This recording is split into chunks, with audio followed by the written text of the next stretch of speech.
The horror story you are about to see tells a mystery that should have remained in the shadows, locked inside the mirror. Are you sure you want to continue? It all begins 7 years ago. The road wound between hills covered by a dense forest. The gray sky seemed to press down on the landscape, and the muffled sound of tires on the wet asphalt gave a hypnotic rhythm to the journey. Inside the car, a couple made their way. Sofia watched the trees blur past her. She had always sought inspiration in peaceful places, but something about this change felt different. It's going to be perfect for us. A fresh start. Silence, peace, inspiration, Felipe said, keeping his eyes on the road. Sofia forced a smile. The idea of leaving the big city was appealing. She needed to finish her book, and Felipe, with his artistic eye, wanted to capture the essence of the countryside in his photos for a report. But for some reason, the thought of that old house they were heading to sent a chill down her spine. After 30 minutes of driving, they finally arrived. The house emerged through the fog, imposing and silent. It was larger than Sofia had expected. The dark wooden facade seemed to absorb the dim evening light. The large dust-covered windows reflected the gray sky like eyes that had long stopped seeing. A cold breeze made the surrounding trees whisper collectively. The old caretaker, a man with a tired expression and restless eyes, waited for them on the porch. Here it is. The house is old, but sturdy. No one has lived here for a long time, he said, hesitating. Just some stories are better left in the past. Before Sofia could ask more, he handed over the keys and quickly left. The inside of the house was even more impressive. The wooden floor creaked with every step. There was a faint smell of dust and something else. Something Sofia couldn't quite identify. The windows allowed pale gray light to enter, making the rooms feel colder. While unpacking, she felt a shiver. She had the distinct sensation of being watched. She turned around but saw only the empty room. Trying to ignore the unease, she went to bed that night, only to be startled by a disturbing sound echoing down the hall. Footsteps. Slow, dragging footsteps. She got up, armed with a flashlight. The hallway was empty except for her own elongated shadow on the wall.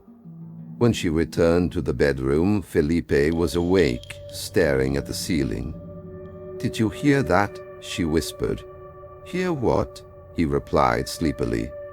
"Probably just the wind. This old house makes lots of noises." But Sofia wasn't so sure. Something about that house felt alive, watching, waiting.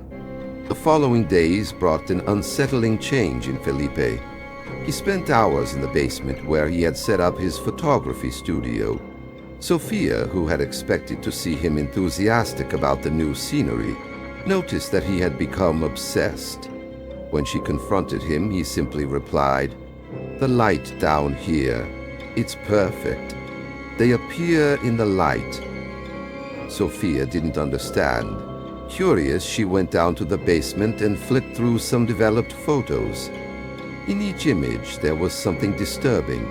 Dark silhouettes in the background, elongated shadows that shouldn't have been there. In one photo of Sofia on the porch, a vague figure loomed behind her. A chill ran through her. Felipe denied any manipulation. "It's the house. It wants to be seen." Exploring the attic for answers, Sofia found a wooden wall with irregular marks. Pressing on it, a small opening revealed an old diary, its leather cover worn. The smell of mold and old paper filled the air. The notes belonged to Colby, the house's former owner. He described experiments to capture dark entities using mirrors and light. As she read, the words became increasingly disconnected, until the final lines scrawled in frantic handwriting. "They are here. They are watching us." As Sofia finished reading, a creak echoed from the basement. She froze. The sound resembled a whisper creeping through the walls. The next day, Felipe began having intense nightmares. He screamed during the night, calling for someone, but when he woke, he refused to talk about what he had seen. Sofia noticed that he avoided the house's mirrors, covering them with sheets. One night, as she passed through the hallway, Sofia saw movement in one of the uncovered mirrors. She approached it, but didn't see her own reflection. Instead, she saw the basement, and inside it, a family with dark eyes and distorted smiles. When she turned to look down the hallway, it was empty, but a familiar whisper echoed. "They are watching us." Determined to understand, she returned to the diary and researched further. She discovered that Colby hadn't disappeared alone. He had taken his wife and 2 children. No trace was ever found. The authorities at the time assumed they had left, but the townsfolk believed something far worse. While examining old photographs of Colby's family, Sofia noticed a disturbing pattern. In every picture, a dark shadow lingered in the background, getting closer in each image. The last photo showed the family standing with their backs to the photographer, staring at a large mirror. The shadow was there too, indistinct but undeniably present. At that moment, Felipe appeared in the doorway, his eyes fixed on Sofia. His voice was low, almost a whisper. "They want more." Sofia realized that the line between past and present, light and darkness, was fading. Minutes later, Felipe walked away, and upon leaving the room, vanished. Desperate, Sofia searched every corner of the house. Finally, she found him in the basement. He was in a trance, surrounded by his photographs. His eyes were fixed on an old mirror. His voice, hoarse and weak, repeated, "They want more. They want you." Sofia ran. She tried to open doors and windows. All were locked. The shadows emerged from the corners, moving with calculated slowness, distorted humanoid forms. Whispers filled the air. "They are here. They are watching us." With no way out, Sofia descended to the basement. The mirror awaited her, huge, with an icy glow. In its reflection, Sofia saw the unthinkable. Felipe standing with a vacant smile. Behind him, Colby and his family, faces twisted, eyes dark and hollow, pale hands stretched out toward her. Then Sofia noticed something different. The diary lay open on a table, its last page hastily scribbled. "Break the mirror. Free yourself." As the shadows closed in and the whispers turned into screams, Sofia understood she had a choice.